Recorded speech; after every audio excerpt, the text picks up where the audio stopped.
जय राधा माधव कुंज बिहारी।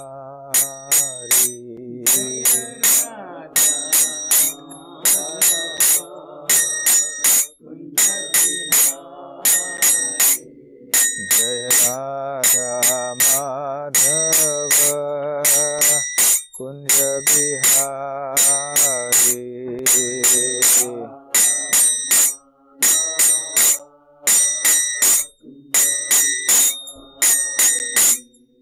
जय गोपी जन वल्लभ गिरिवरधारी।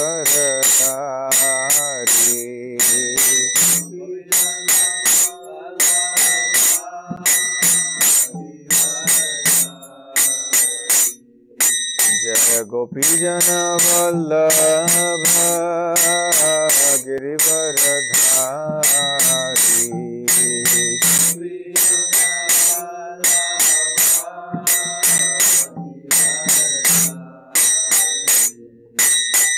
यशोदानंदन भज जन रंजना।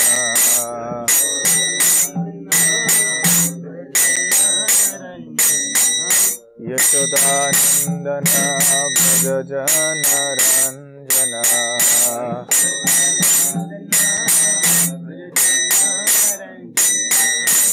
यमुना तीर वनचारी।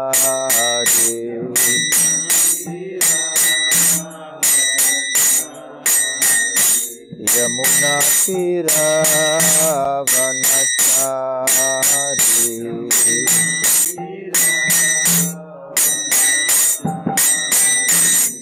जय Radha Madhav Kunj Bihari.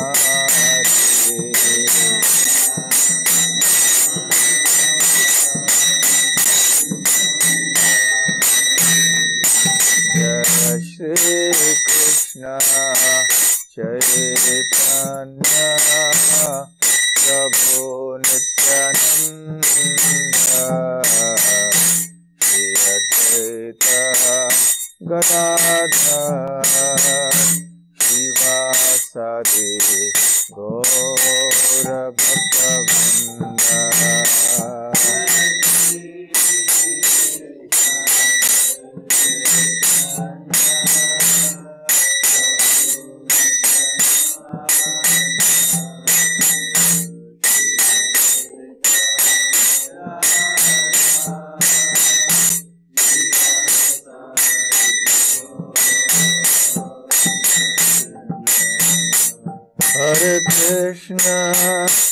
Hare Krishna, Krishna Krishna, Hare Hare, Hare Rama,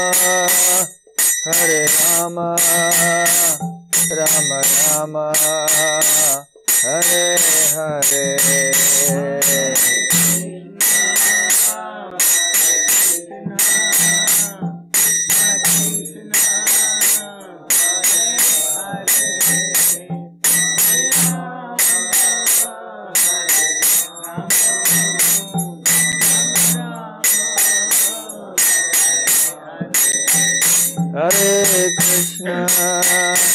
Hare Krishna, Krishna Krishna, Hare Hare, Hare Rama,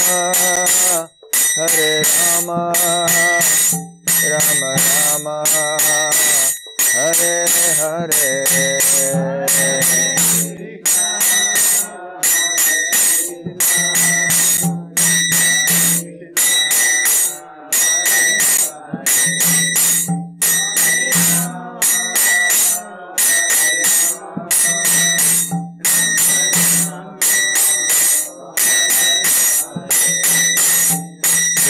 Gauranitai Jaya, Gauranitai Jaya, Gauranitai Jaya, Gauranitai Jaya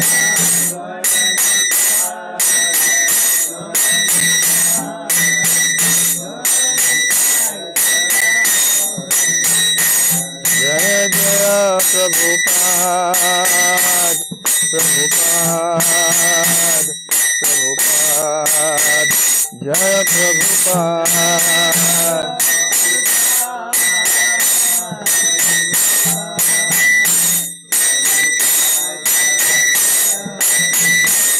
Nitai Gaur Hari Bol, Hari Bol, Hari Bol, Nitai Gaur Hari Bol.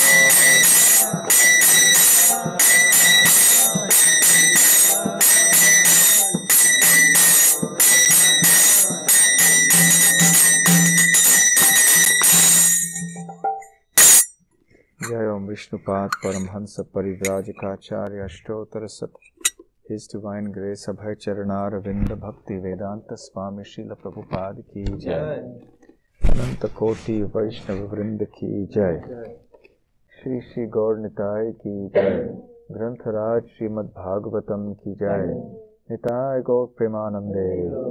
All glories to the assembled devotees. All glories to the assembled devotees.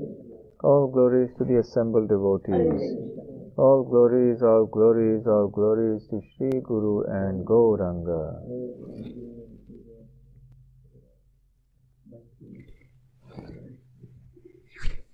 Can you hear on the mic? Can you hear that? Either way. They can hear, then it's fine. Otherwise.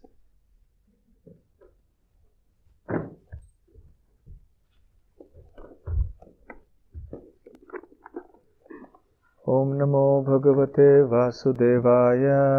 Om Namo Bhagavate Vasudevaya. Om Namo Bhagavate Vasudevaya. Om Namo Bhagavate Vasudevaya. Om Namo Bhagavate Vasudevaya. Om Namo Bhagavate Vasudevaya. Narayanam Namaskritya. Narayanam Namaskritya. Naram Chaiva Narottamam. Naram Chaiva Narottamam. Devim Saraswatim Vyasam. Devim Saraswatim Vyasam. Tato Jayamudiraye. Tato Jayamudiraye. Nashtaprayeshva Bhadreshu. Nashtaprayeshu Abhadreshu. Nityam Bhagavata Sevaya. Nityam Bhagavata Sevaya. Bhagavatyuttama Shloke. Bhagavati Uttama Shloke. Bhaktir Bhavati Naishtiki. Bhaktir Bhavati Naishtiki.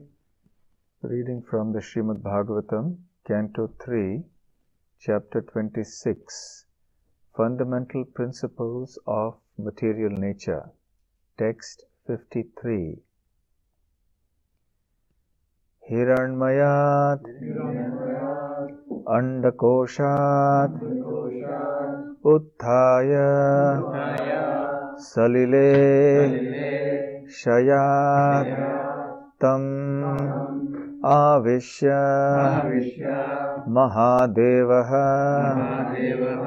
Bahudha Nirbibheda Kham Hiranmayad Andakoshat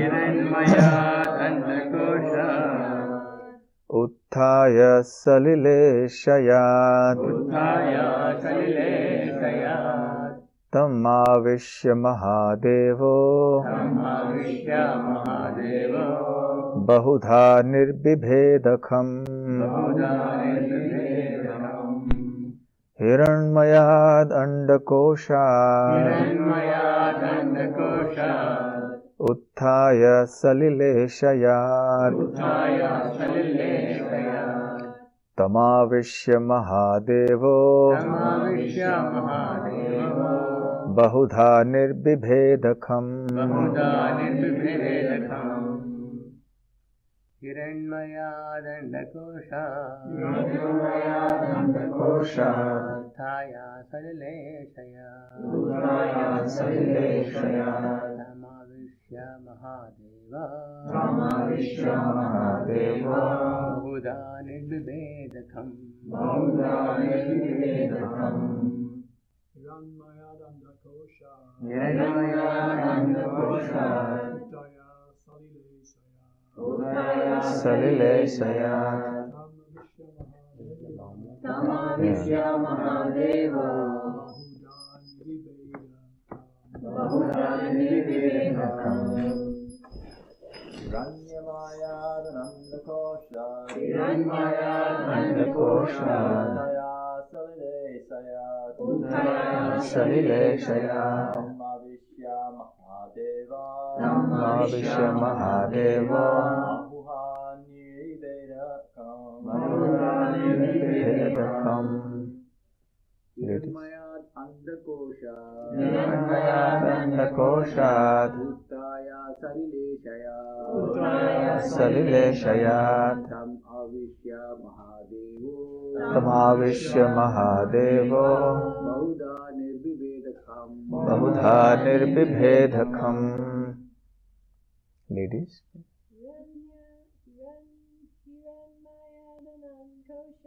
Hiranmayadandakoshat Utthaya salile sayat. Tamavishya Mahadevo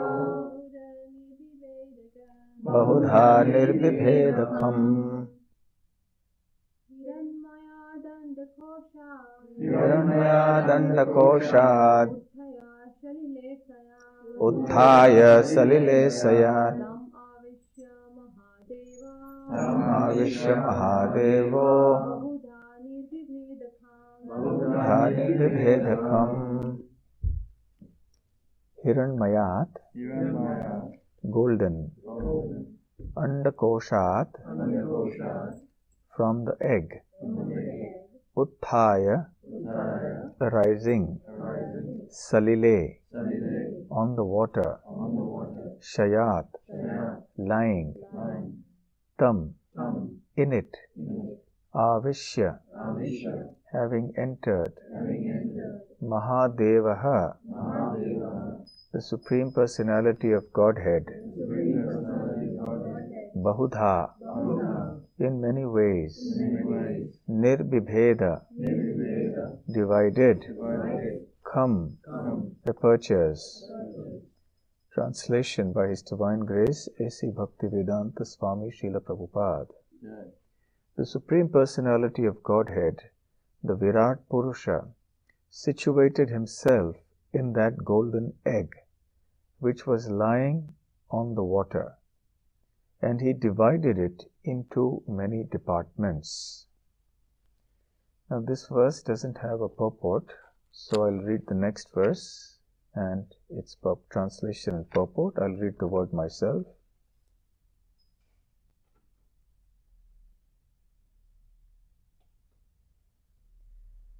Nirabhidyatasya prathamam mukham vani tato bhavat vanyavahniratho nase pranoto ghrana etayoho.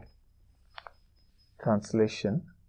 First of all, a mouth appeared in him, and then came forth the organ of speech, and with it the god of fire, the deity who presides over that organ. Then a pair of nostrils appeared, and in them appeared the olfactory sense, as well as prana, the vital air. Purport. With the manifestation of speech, fire also became manifested. And with the manifestation of nostrils, the vital air, the breathing process, and the sense of smell also became manifested.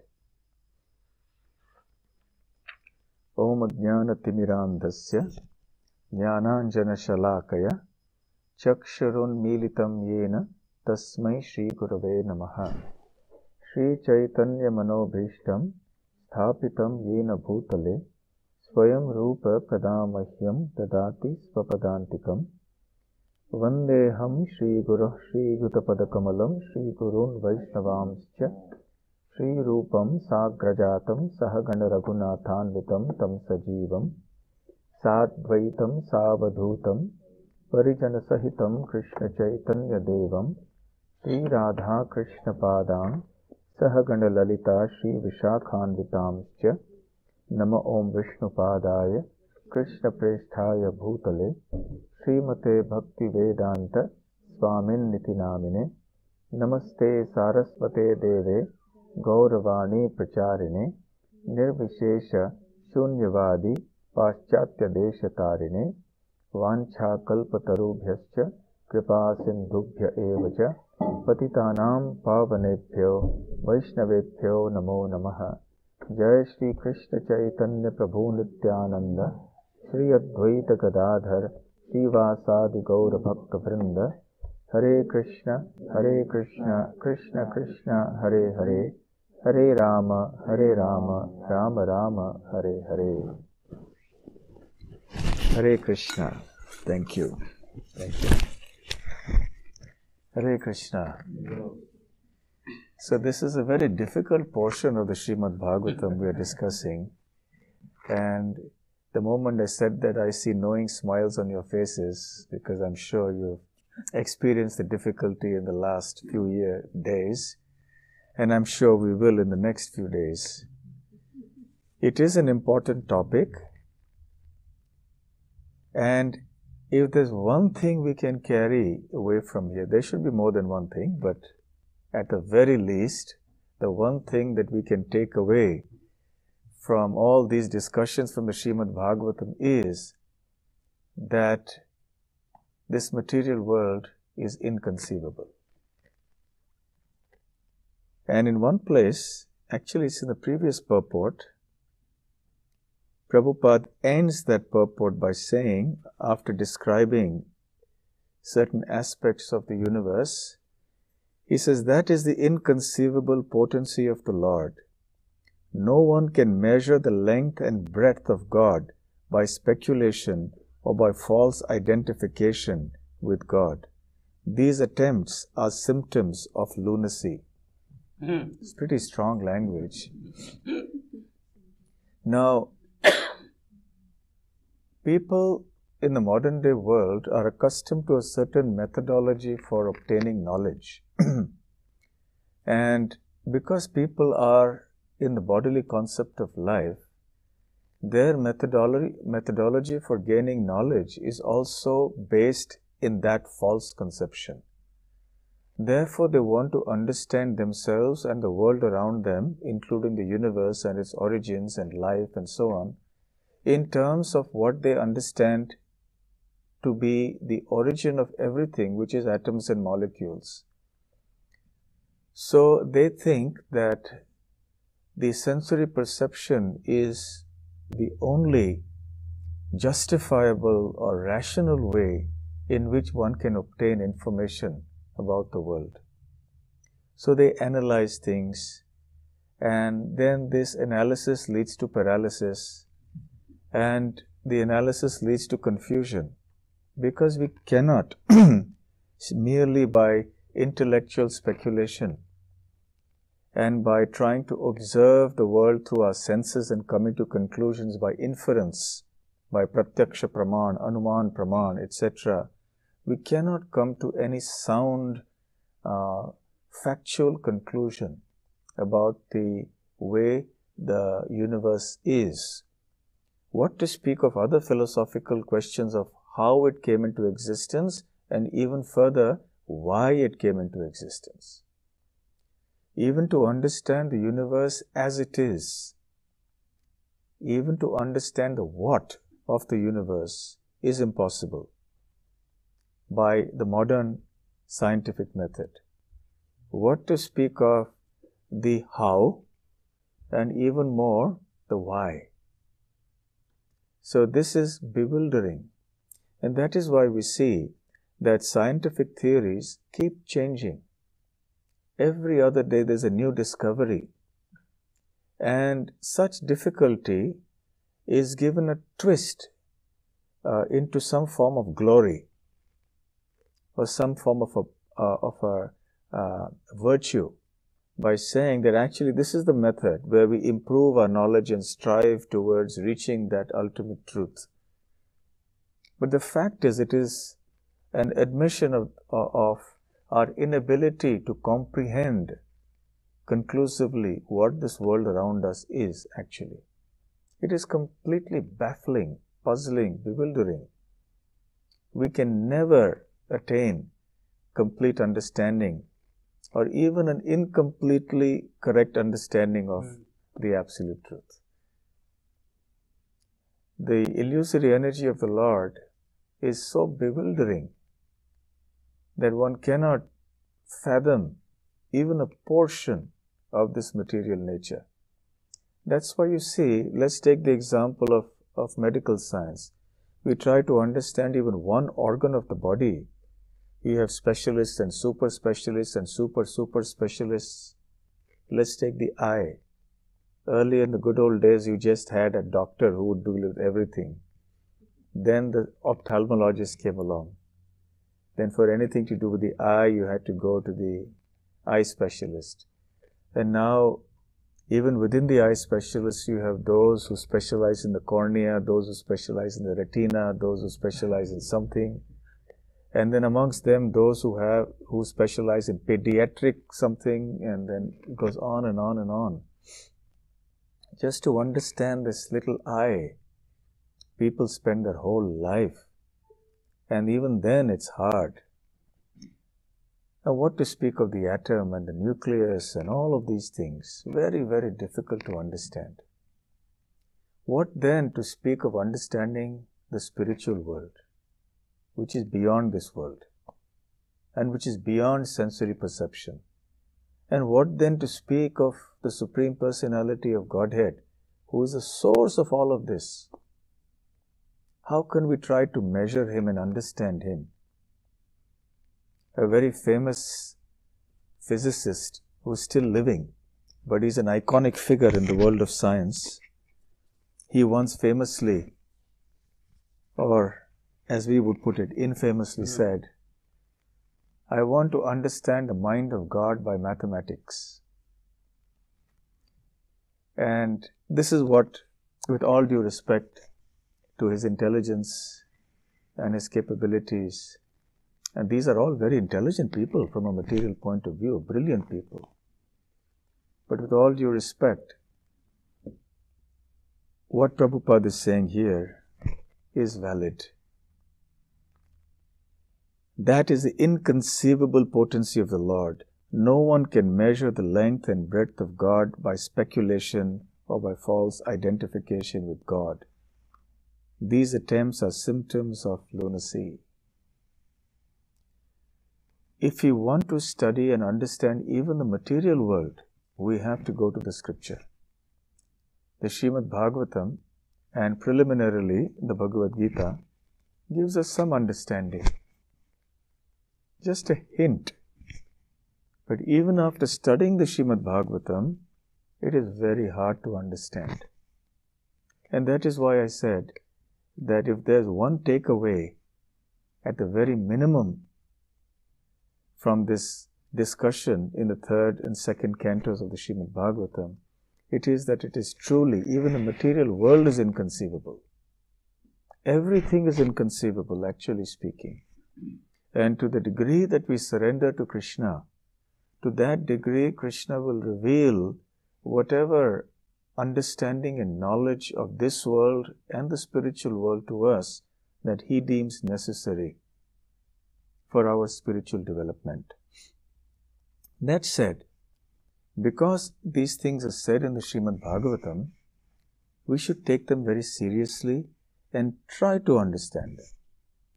Even though they are inconceivable, but to the degree that our tiny intelligence and brains allow, we should try to understand it. After all, that is the reason they have been placed in the scriptures. That is the reason Shukadev Goswami has spoken these things. And that is why Srila Prabhupada has given such illuminating purports to them. The Acharyas have commented and spoken about them even previous to Srila Prabhupada. So we should try to understand. What I will do is, because this chapter is entitled Fundamental Principles of Material Nature, I'll just try to summarize some of the main points that have been discussed by Lord Kapila in this chapter in the previous verses. I think what I can do is I'll make use of the whiteboard, if that's okay. Now, I just came to know some time ago, otherwise we could have done it on a PowerPoint or something. But never mind. What I'll do is I'll go up on the board and then I'll make a few charts summarizing some of the things that have been discussed in the previous verses. I briefly scanned through before coming. But how are you going to work out all this? Sorry? Okay. All right. So are you in for an academic class? A bit of it. It was based on what's discussed here.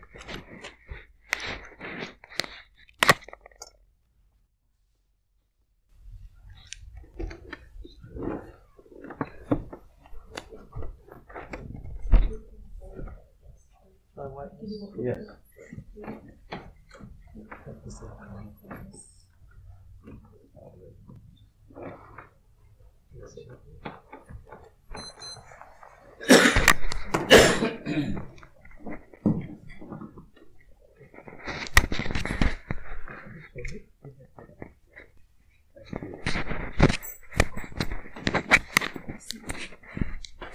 Okay, so first, one of the things that's mentioned in the chapter is that there are 24 elements in material nature. And I'm sure you all know those elements, but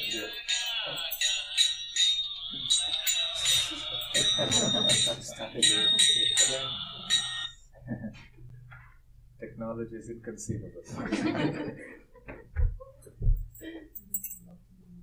Maybe I press somebody's button. Okay. Hare Krishna. So you've all heard of the 24 elements of material nature, right? What are the 24 elements of material nature?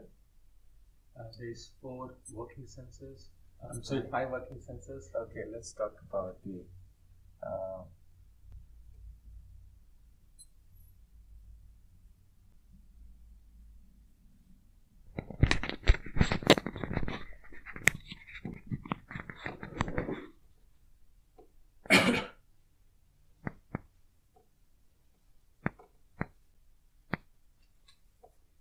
okay. What is it? So first is 5 gross elements. 5 gross elements. What are they? Earth, water, fire, air, ether. Earth, water, fire, air, ether. Okay. Then, anyone else? Subtle elements, mind, intelligence, also good. Okay.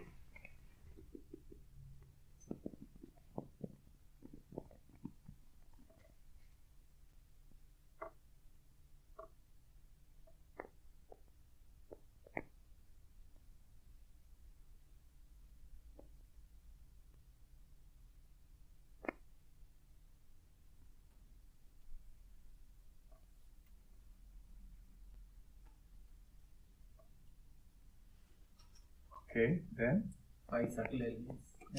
5 Subtle elements. subtle elements. Which ones? Sound. What are they called? And 5 subtle.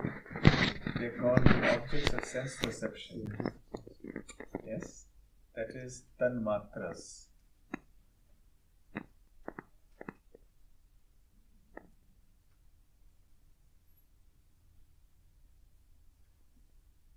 What are they? Sound.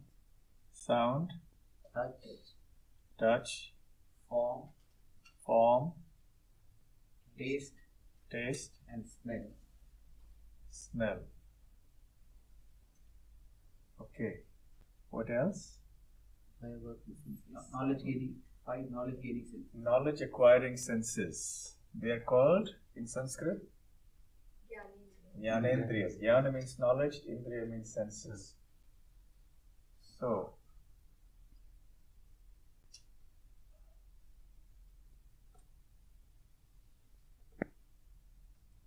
knowledge acquiring senses. Which are they? Sense of sight. Eyes, ears, Eyes, ears. Eyes, Ears. ears, nose, nose, skin, tongue. Okay, then karmendriyas, working senses. What are they called in Sanskrit? Karmendriyas. Karmendriyas.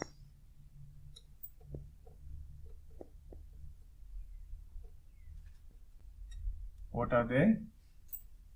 Hands, legs. Hands, Legs. legs, mouth, not mouth, tongue, no. Voice, voice, voice. Then anus, genitals. How many does that? 5, 8, 13, 23. And one more. soul, Hmm? Sorry? soul, The soul? No, that's not in the 24. pradhan, Pradhan. And that's as for Bhagavad Gita. There's some slight difference, you see, in the way these 24 elements in the Bhagavad Gita was mentioned in the Bhagavatam. A few subtle points of difference. So, you may not find the false ego coming there. That will come at another level. There is also the Pradhan.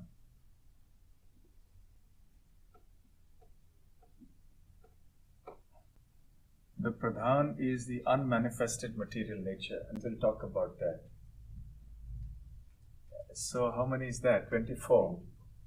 But if you don't count false ego, that's included here. So, you can remember, there are 4 pairs of 5s. Okay? You have 5 gross elements, the 5 sense perception, knowledge acquiring senses, and the working senses. That's 20. Then you have the mind intelligence and false ego, and you have the pradhan. So that makes it 24. Here, Kapila Dev has analyzed it slightly differently. He puts the word chitta, or contaminated consciousness. That's how he analyzes it here. Okay, so it doesn't matter, a few little changes here and there.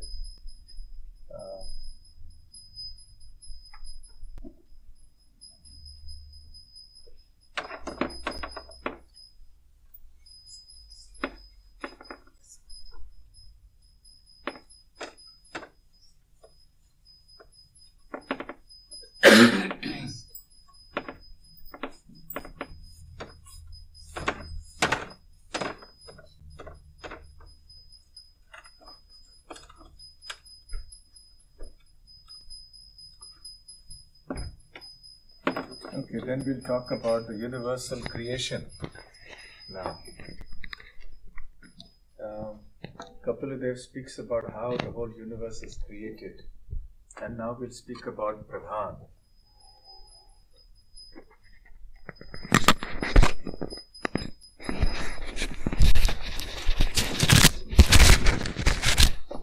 Can anyone say what is Pradhan?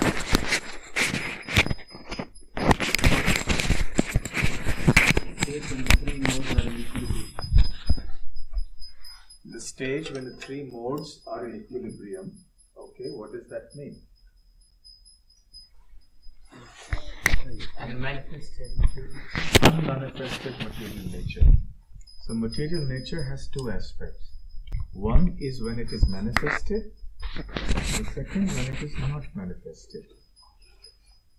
Manifested means that you have varieties. You have the effects, the 3 modes of material nature are acting in the world. All the variety that you see in the world is because of the acting of the 3 modes of material nature and the time factor. So there's everything under the spell of the 3 modes. But that variety doesn't exist in the unmanifested stage. Nothing has appeared. The universes have not appeared, the planets have not appeared, the species of life haven't appeared. So it's all unmanifest. And then when certain things take place, then it will manifest. Like for example, a meal. You are preparing a meal for some people. So in the unmanifest stage, you have just the idea in your mind that you want to cook khichdi, you want to cook halwa, you want to cook this and that. It's there. That's all there is. Then you have to work to get the ingredients.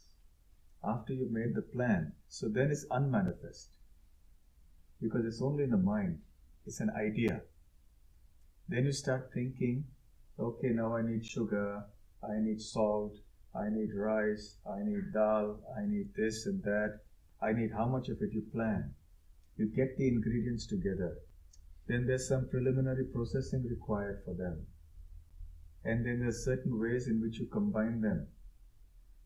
And then there's certain processes you put them through, like heating or stirring and so on. Mixing up. And then gradually after some time, the finished product, all the khichdi and the kheer and every sweet rice, everything comes up. So that's the whole process of creation is something like a cooking of a meal, where you have many items, starting from the contemplation of the idea, right up to the time when all these items are ready, they've been offered to Krishna and now available for everyone to taste. So the whole creation is like that. Now the Supreme Lord has everything in his mind, the plan is there. So everything is very subtle. Now it has to be, so Pradhan is a state when the material energy is just there, just as energy. Nothing is manifest. So material energy, as you know, is eternal. One of the 5 principles of Bhagavad Gita. You know the 5 principles of Bhagavad Gita? What are the 5 truths? Time. Ishvara, that is God. Karma. Jiva. And Prakriti, nature. That's 5. Of these, how many are eternal? 4. Which one is not eternal? Karma. So among the 4 that are eternal is material nature. So material nature is eternal, but we keep hearing this world is a temporary place, everything is temporary. So is that a contradiction? No. Why not? Because the cycle is eternal. It comes, manifest, and then destroys, and then again it comes. Yes, it manifests and unmanifests. Right? Let's give a simple example to illustrate this. Let's take the example of a potter. Now, what does the potter use? He uses some mud. Now, the pot in the unmanifested stage is the mud. Then the potter, he has a wheel, he has some water, he has mud. He takes some mud, mixes it with water, and then he makes a lump and he puts it around the wheel, and then he turns the potter's wheel, and then he shapes it, and then a beautiful pot comes out. So that is the manifested end product. But then eventually the pot breaks, forms little pieces, it crumbles and mixes into the mud again. Once it's become mud, again the potter mixes it with water and makes another new pot. So the mud is always existing. The pot is not always existing. The pot is created, it stays for some time and it's destroyed. But the mud remains. The pot comes from the mud and it returns to the mud and it belongs to the mud. So similarly, the Pradhan is like the stage of the mud. And then from the mud, the potter makes the pot. Who is the potter? The Supreme Lord is the transcendental potter. So he makes sure that everything is done. But it's very high-tech. It's not like a simple potter. So he has so many agencies and everything, and his energies are at play. It's much like a very high-tech potter, who has got a robot who takes the mud and some automated, with software and everything is done and it works out. And at the end of it, you have all sorts of beautiful pots coming out. Imagine something like that. And unimaginably more complex and subtle is the transcendental potter's activities in creation. So remember, Pradhan is like the mud. Now everything starts. Then from Pradhan comes what is called Mahat Tattva.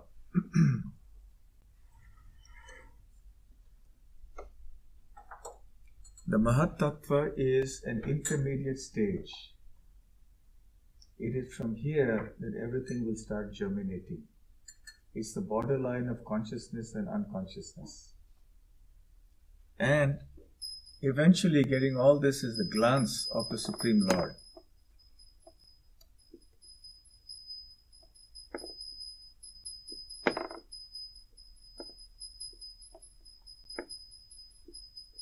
Mahavishnu.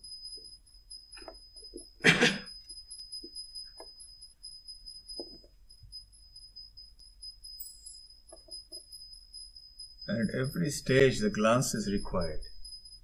Then from the false Mahat Tattva comes false ego.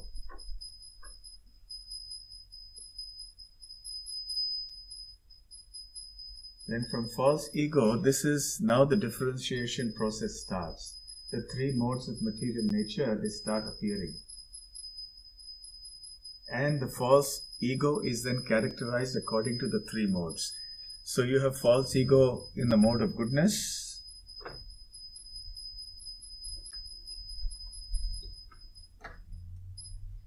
You have false ego in the mode of passion.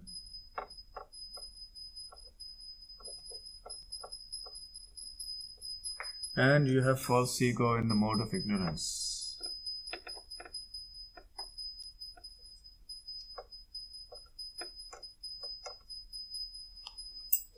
So from false ego in the mode of goodness eventually comes the mind.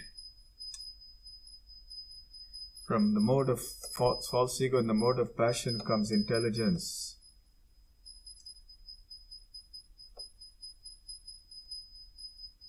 Of course, there are other aspects which I'm not including. There are certain demigods who will come, etc.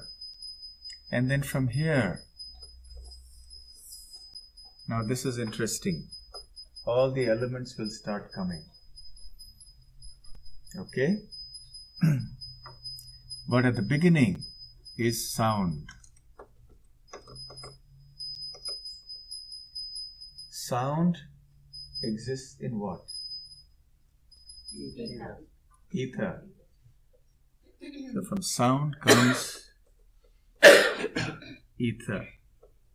Now, an easy way to remember this is to go backwards. Earth, water, fire, air, ether. Isn't it? So go backward.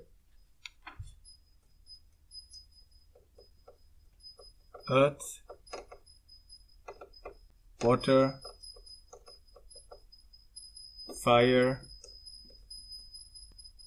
air, ether. Now, so these are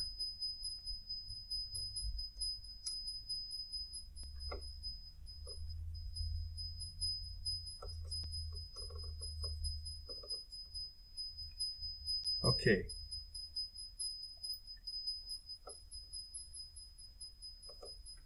What is it that is peculiar to air? Like ether is connected to sound, so air is connected to what? What happens when the wind blows over you?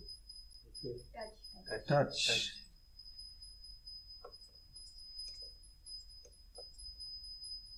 Then what about fire? Sight, that is form.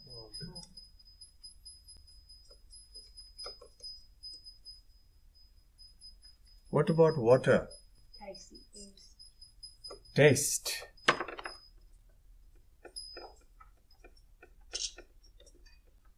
And then what about the earth? When it rains, what do you smell? You smell the earth? Smell the mud? Just when it rains first, smell.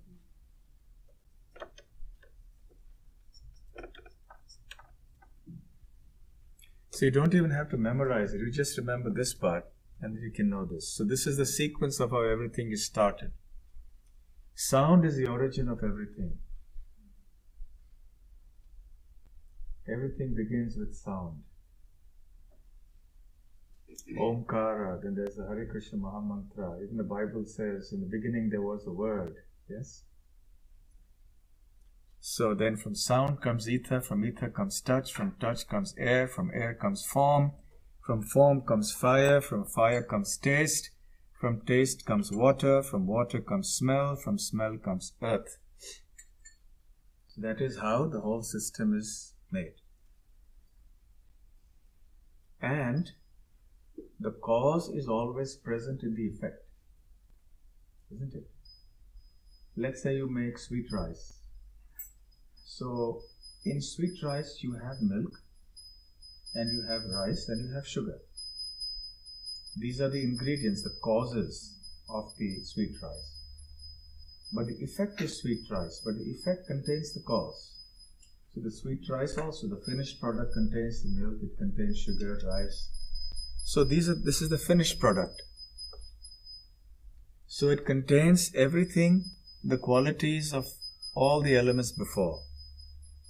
So earth has smell, taste, form, touch and sound. Water doesn't have smell. I mean, unless you put something in it. But normally pure water doesn't have smell. But water has taste, form, touch and sound. And the fire element doesn't have taste and smell, but it has form, touch and sound. Air has touch and sound. Ether has sound. So this is, it goes down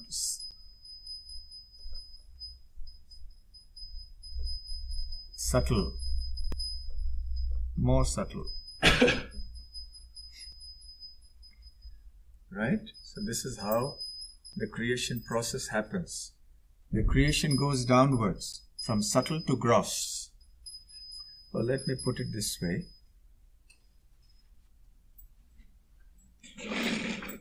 Where did I keep the... Okay.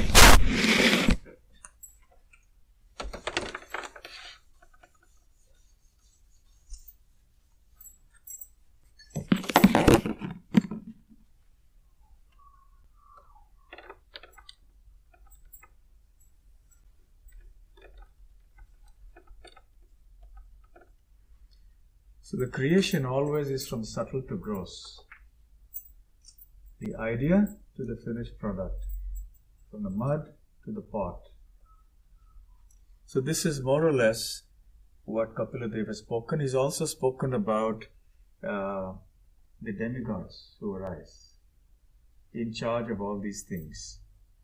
And these demigods are different from the normal demigods that we know, Indra, Chandra, Varuna. There are other demigods who are in charge of this earth, air, ether, fire, water, etc., etc. And remember, the Supreme Lord's glance is necessary at every stage. Even at this stage, at this stage, at this stage, at this stage, at every stage the Lord's glance is required. Without that, everything gets suspended. And then those demigods who are in charge of all these things, they approach the Lord and pray. And this is described, I think, in the 4th canto, where the demigods say, please give us your glance of mercy.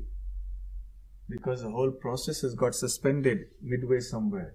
Because the Lord's glance may not have come in time. So the Lord's glance, the Lord is like the cook who's cooking that meal, and then he stirs, or if he switches off the flame, or if he doesn't do it, then nothing gets done, the meal doesn't get cooked. So then those who are hungry go, please cook, finish the cooking, we are hungry. Then the cook starts once again, and that's how. So the Lord's role is very, very important here. So this is a brief overview of the whole creation process. And then the Lord, as is described now in the verses, the Lord as Garbhodakshaya Vishnu enters into the golden egg, Hiranmaya. And then the coverings of the universe are formed out of these elements.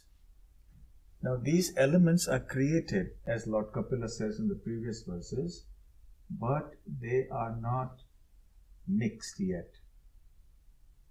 It's like having sugar, rice, wheat separately, but you've not combined them yet. You just made them and they're there. Now they need to be combined in different ways to create the varieties in the material world. So then the varieties start happening. Once Garbhodakashaya Vishnu enters into the universe, then there are coverings of the universe. And the coverings, as is mentioned there, is from here: water, fire, air, ether, these four. And then there is false ego. And then there is Pradhan, the final outer crust of the universe. Universal egg is Pradhan. Then the next layer within is false ego.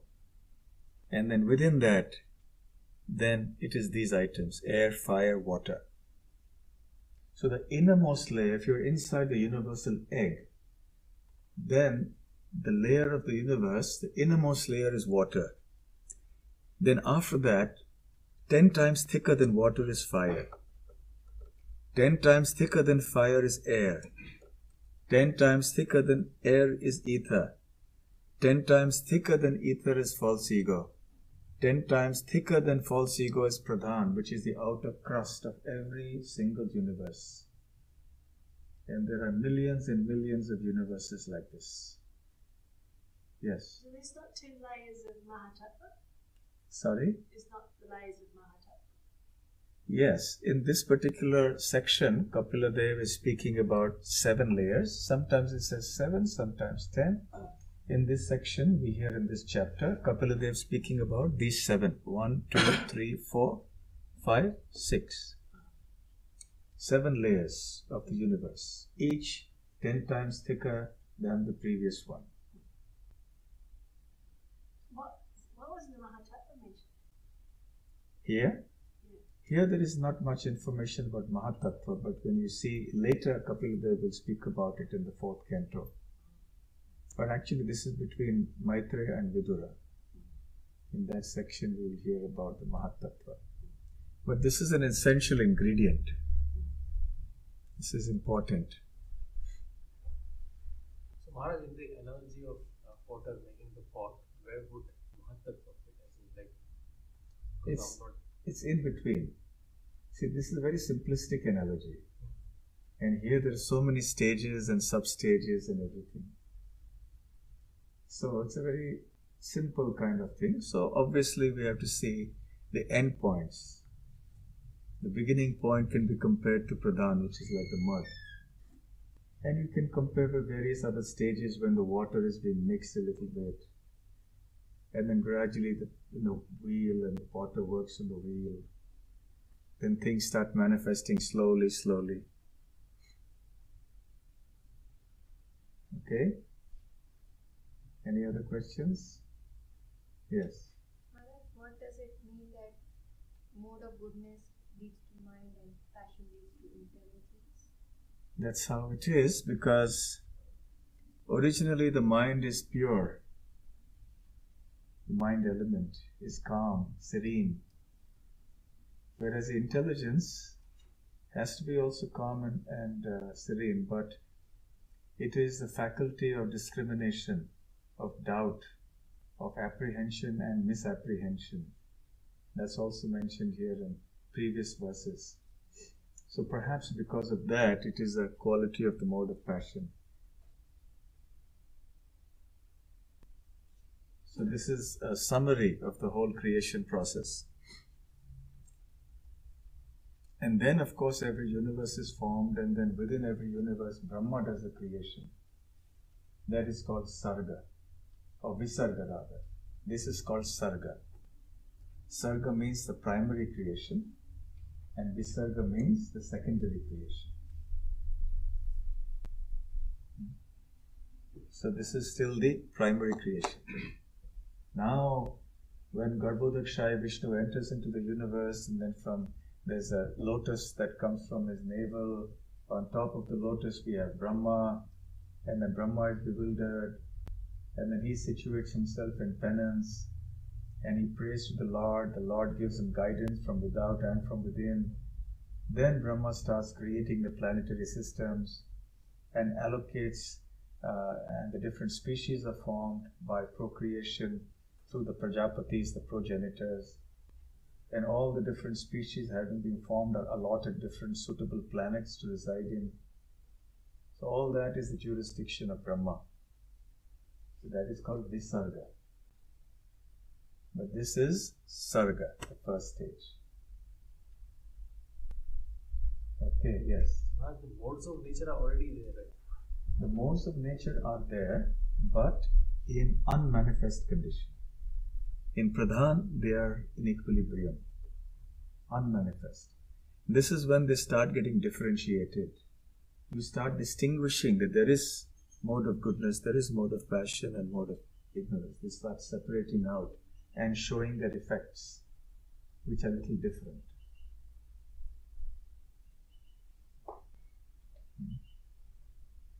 Hare Krishna. So thank you very much. Srila Prabhupada ki jai. Grantaraj Srimad Bhagavatam ki jai. Gaur Premanande.